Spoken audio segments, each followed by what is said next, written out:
¿Tú quisieras tener millones de bolívares venezolanos y de pesos argentinos o preferirías tenerlos en dólares? Yo te apuesto mis ahorros a que preferirías dólares. Algunos países latinoamericanos ya dolarizaron hace rato. En Ecuador nos encontramos en una economía dolarizada. Miren el precio de la coquita, que es universal, $1.09. El Salvador también dolarizó y hasta metió el Bitcoin a ver qué pasaba. Otros gobiernos están locos por dolarizar. ¿Estás en condiciones de dolarizar la economía? Absolutamente sí. Otros, como Venezuela, de donde vengo, están dolarizados por debajo de la mesa. La mayoría de las transacciones se hacen en dólares sin que el gobierno lo reconozca como algo oficial.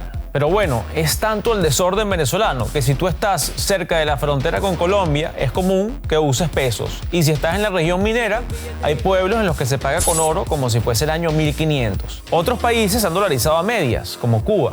Aquí voy a contarte más detalles sobre todos esos casos. Te voy a contar por qué el dólar es tan sexy. Vamos a ver si dolarizar es bueno o malo, si tu país debería dolarizar, entre otros temas. Lo primero, ¿por qué el dólar es tan atractivo? Quiero que el dólar siga siendo la moneda que utiliza el Ecuador, sí, porque ya es una moneda más fiable, más garantizada. Bueno, honestamente aquí se ha normalizado mucho el uso del dólar, así que tan difícil conseguirlo no es. No sé, no sabría decirte si podría ser la solución completa, pero sí algo que ha salvado mucho, que ha como bajado las llamas, por así decirlo. Entonces el dólar es muy atractivo porque el dólar es la moneda estable, confiable de una economía grande, creciente y poderosa. El dólar estadounidense es atractivo por varias razones. Es la moneda más usada en el mundo, con el 84% de las transacciones globales. Es la principal moneda de reserva, el 59% de las reservas de los bancos centrales y el 64% de la deuda pública mundial está denominada en dólares. Es relativamente estable y un largo etcétera. Su importancia se consolidó por el acuerdo de Bretton Woods en 1944, que estableció el sistema financiero global y dio origen al FMI y el Banco Mundial. Aunque el acuerdo terminó en 1973, el dólar sigue siendo la moneda de referencia internacional, considerada un refugio seguro en tiempos de crisis y más estable que las monedas de muchos países en desarrollo. Casi todas las monedas de América Latina en algún momento tuvieron su periodo de inestabilidad. Son contadísimas las monedas que tienen una historia impecable como la del dólar. En cambio, las monedas locales en países en desarrollo suelen ser más inestables y no siempre son libremente convertibles a nivel internacional. Son más volátiles y tienden a una mayor inflación. Eso es un desafío para los consumidores y para las autoridades económicas. Para enfrentar estos problemas, la mayoría de los países combinan políticas monetarias y cambiarias con el objetivo de estabilizar sus economías. Pero algunos países toman una medida más radical, la dolarización. La dolarización ocurre cuando un país reemplaza su moneda local por el dólar estadounidense como su única moneda oficial. Todas las transacciones, desde compras cotidianas hasta el pago de salarios, se hacen en dólares. El objetivo es estabilizar la economía, atraer inversores, eliminar el riesgo de devaluación y reducir la inflación. Estabiliza precios. Esa es la gran ventaja de la dolarización. Ecuador llegó a tener una inflación de 108% anual en septiembre del año 2000 y para fines del año 2002, o sea, en poco menos de 2 años, teníamos una inflación de menos de 10%. Y cuando una economía es estable, vienen otros beneficios como más inversores y mayor calidad de vida. Según los expertos, la dolarización suele aplicarse en momentos de crisis económica severa, cuando la incertidumbre y la desconfianza afectan tanto a nivel interno como externo. Según un estudio del 2024 sobre Ecuador y El Salvador, adoptar el dólar como moneda oficial puede impulsar el crecimiento del PIB, mejorar la estabilidad macroeconómica y brindar mayor seguridad financiera y económica. Pero la cosa no es tan fácil, ¿no? Si no, los problemas financieros, monetarios y económicos de América Latina se solucionarían con esa transición mágica.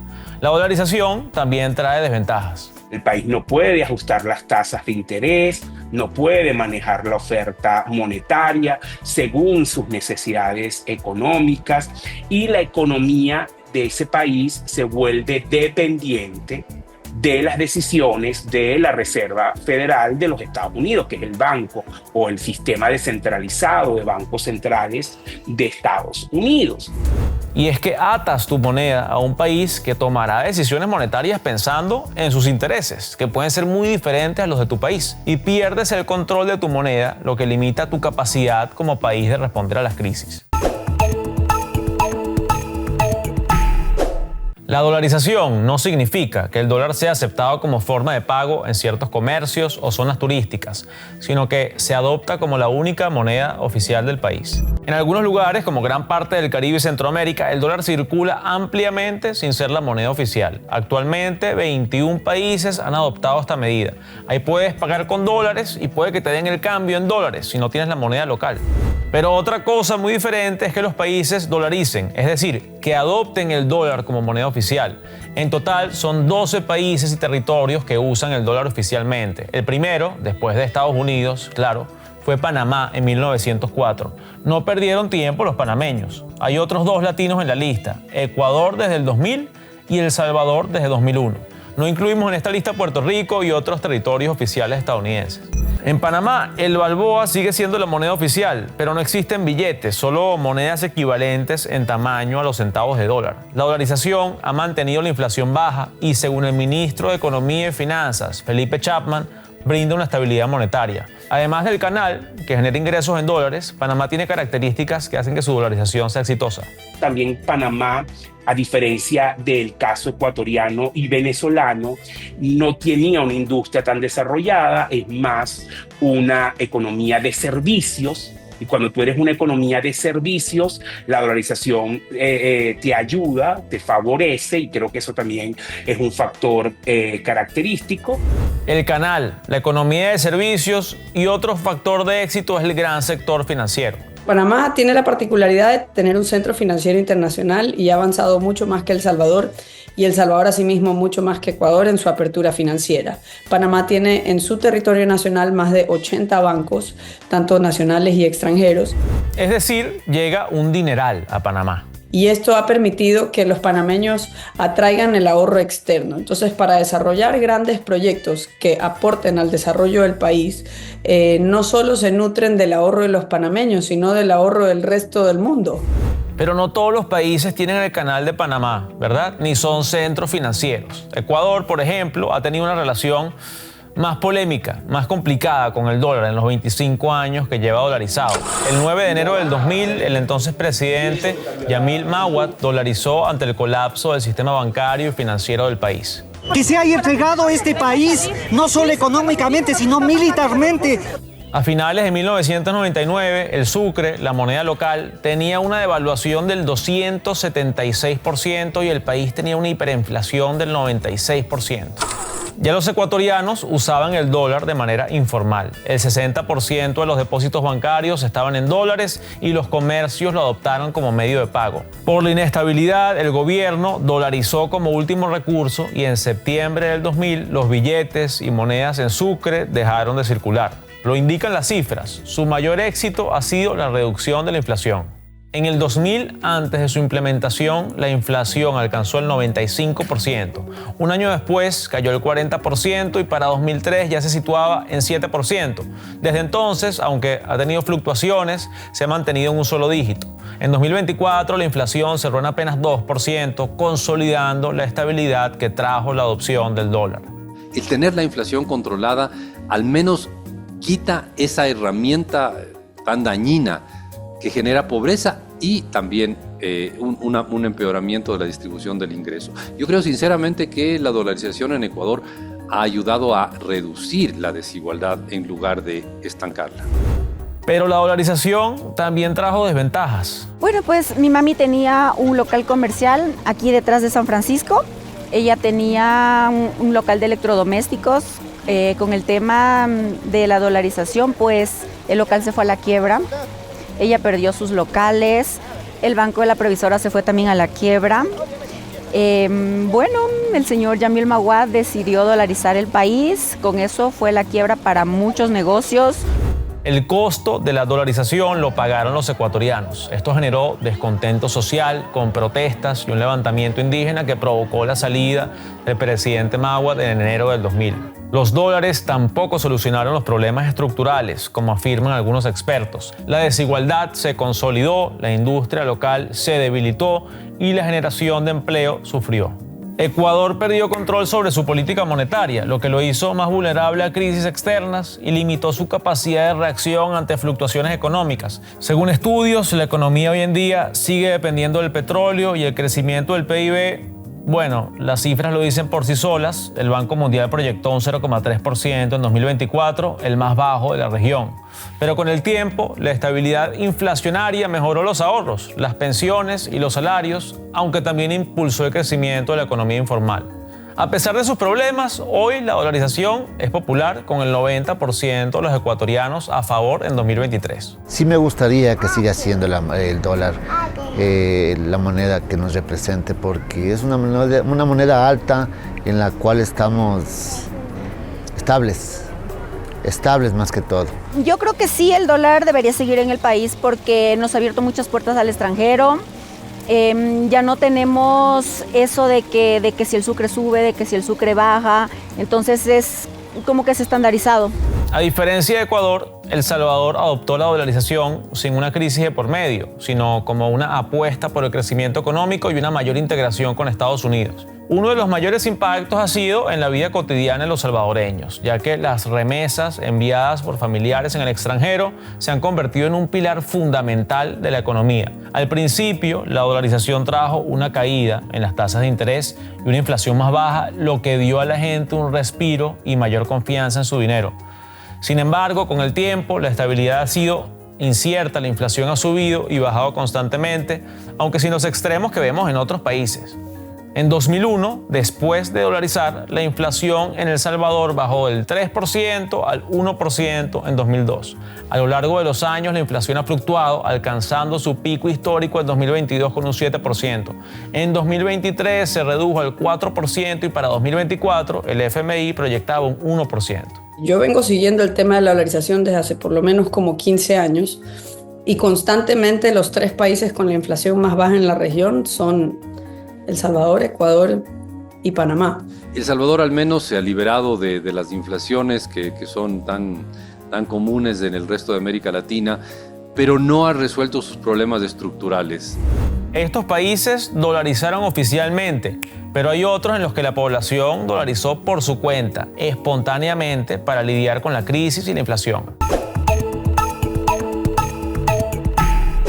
Venezuela está dolarizada de facto. Y fue la misma gente que empezó a usar el dólar porque la moneda local, el bolívar, no valía nada. Sectores que están muy dolarizados, por ejemplo, la compraventa de vehículos es prácticamente toda en dólares, la compraventa de inmueble es prácticamente toda en dólares y la gente ha visto en la dolarización una manera de protegerse frente a una inflación que es extremadamente alta.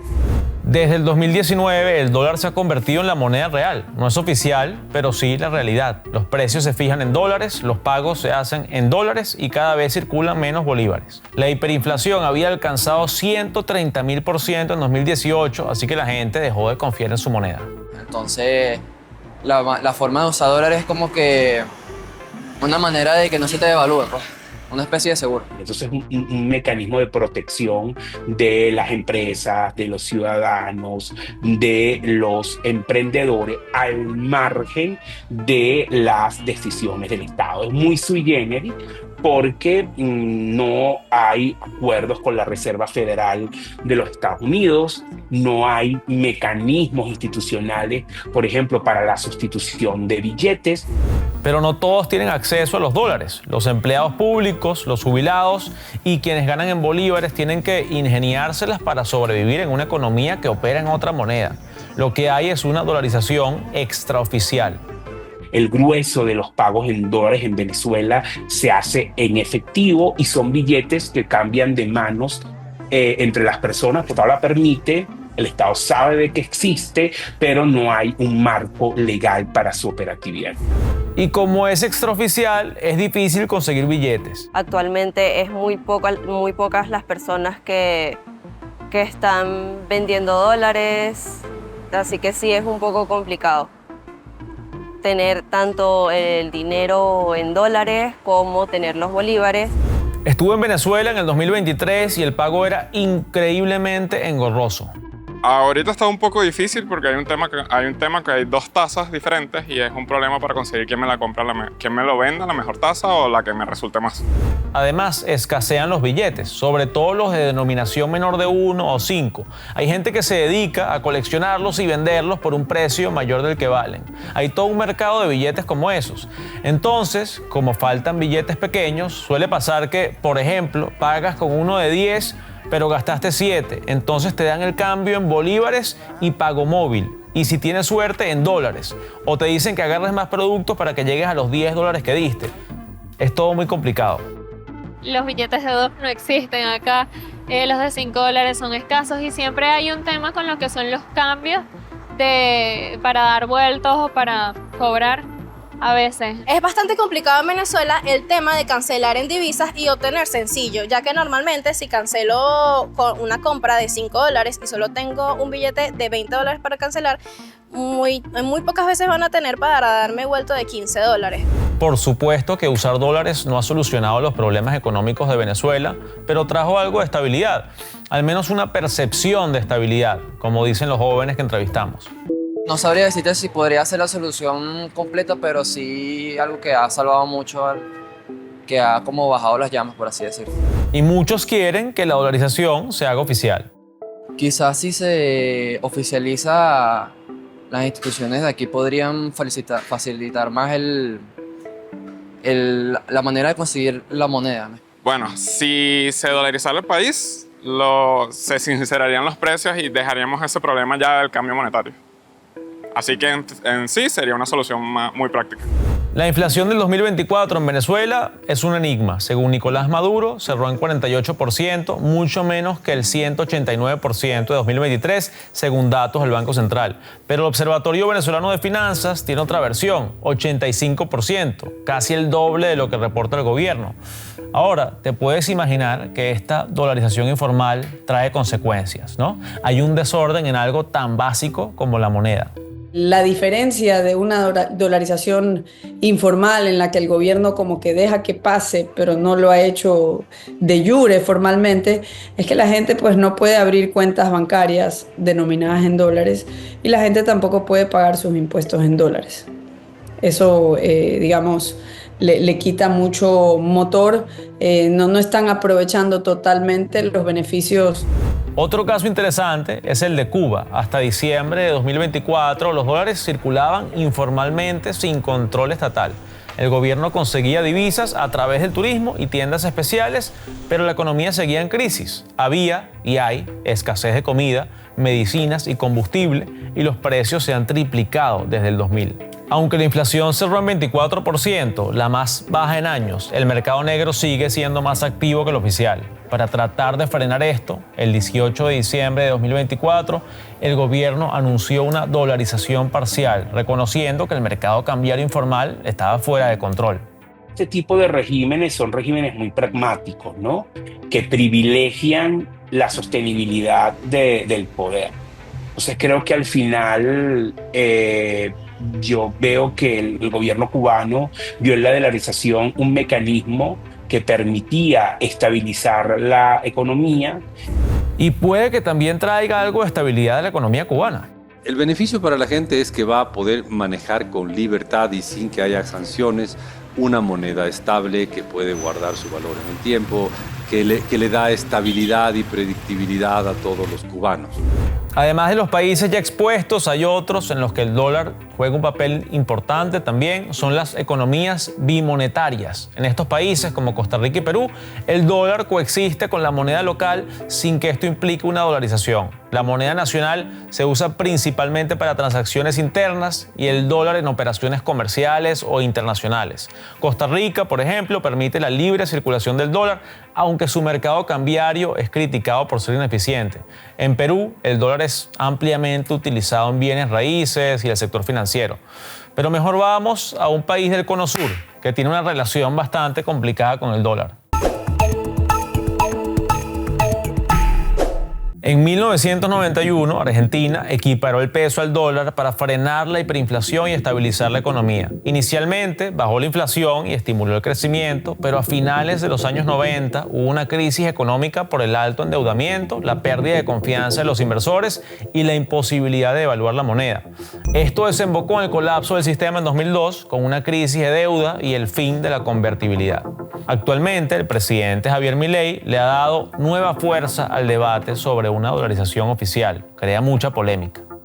En lugar de hablar de dolarizar, deberíamos hablar de cómo fortalecer nuestra moneda nacional. No, para nada. Yo creo que para poder resolver los problemas socioeconómicos tiene que entrar por otro lado y no solo con dolarizar. No estoy de acuerdo en la dolarización, estoy de acuerdo en fortalecer el peso, más que nada. Sí, no está mal el libre uso de otras monedas, pero así como puede ser el dólar, también me gustaría que sea el yuan chino o el rublo ruso. Yo no sé si a Argentina le convenga usar el yuan y tampoco es seguro que le convenga usar el dólar. La economía argentina no es tan pequeña como Ecuador, como Venezuela, como Panamá y Ecuador. Y que tú elimines o superites toda tu política monetaria y fiscal, las decisiones de Estados Unidos, para una economía del tamaño de la Argentina y con sectores tan importantes como los argentinos, creo que es un tema delicado que amerita muchísimo debate. Antes de dolarizar, el gobierno de Milei tomó otras medidas. Sin embargo, llegó al gobierno y ha preferido hacer un proceso de estabilización más ortodoxo, de reducir el déficit fiscal recortando fuertemente el gasto, que ir directamente con la dolarización, porque creo que entienden que para una economía del tamaño de la Argentina, las implicaciones son muy significativas. Aunque nada es seguro, la dolarización podría traer beneficios.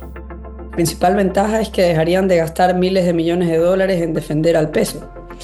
Los argentinos tienen décadas rechazando el peso. El beneficio que traería es sacar del tablero de juego al Banco Central de la Argentina. El Banco Central de la Argentina es, como mucho en la Argentina, muy contradictorio. Tiene excelentes técnicos de los mejores técnicos de toda América Latina, pero al mismo tiempo ha sido muchas veces un banco sumiso que ha emitido dinero a gusto del presidente populista del momento. Vamos a ver las recomendaciones generales de los expertos sobre esto de dolarizar. Como quizás ya se dieron cuenta, dolarizar no es una fórmula mágica. Tenemos un banco central ajeno, que es la Reserva Federal de Estados Unidos, que está bien manejada, pero en función de los intereses de Estados Unidos. Entonces, la dolarización no es una fórmula mágica para todos los problemas económicos y monetarios. Puede resolver los problemas monetarios si es que la economía del país respectivo se mueve más o menos cerca de la economía de Estados Unidos. Pero los problemas económicos restantes es bien difícil que la dolarización sea una fórmula mágica para solucionarlo.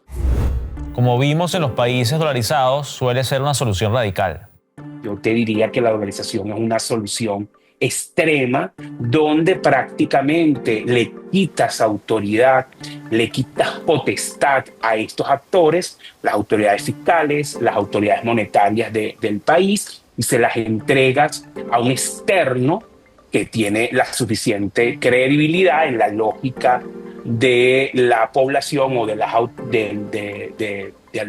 poder ejecutivo para, de alguna manera, salir de un problema grave. Dolarizar puede tener la ventaja de que ya no puedes andar por ahí devaluando la moneda y pasándole la papa caliente de la crisis al próximo presidente. La dolarización lo que hace es volver evidentes los problemas, porque ya no tengo ese escape de, ok, tengo un problema, devalúo. Ya no tengo eso, entonces tengo que resolver el problema sin devaluar. Y eso me obliga a ser más práctico en la solución de los problemas porque se vuelven más evidentes. También acabaría con eso de que funcionarios del gobierno compren dólares a precios especiales por debajo del cambio que da el mercado, o que exista un mercado negro del dólar.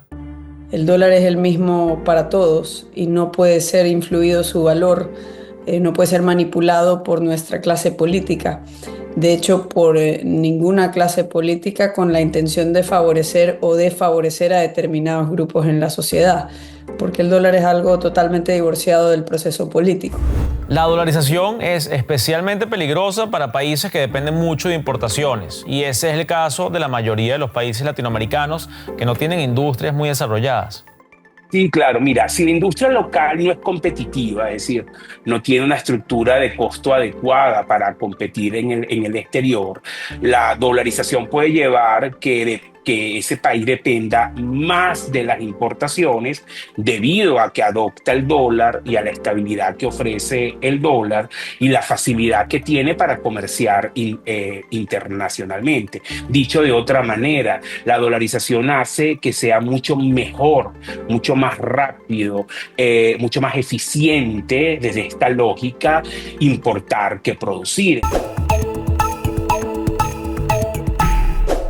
La dolarización no es una solución perfecta o mágica para todos los problemas económicos. Puede eliminar la devaluación y obligar a los gobiernos a manejar mejor sus finanzas, pero esos gobiernos también pierden control sobre su política monetaria, dejando el destino económico del país en manos de factores externos. También puede aumentar la dependencia de las importaciones y atrofiar las industrias locales en el proceso. Es una medida extrema que puede resolver ciertos problemas, pero también generar nuevos problemas. Ya le tocará a cada país evaluar si las posibles recompensas justifican los riesgos.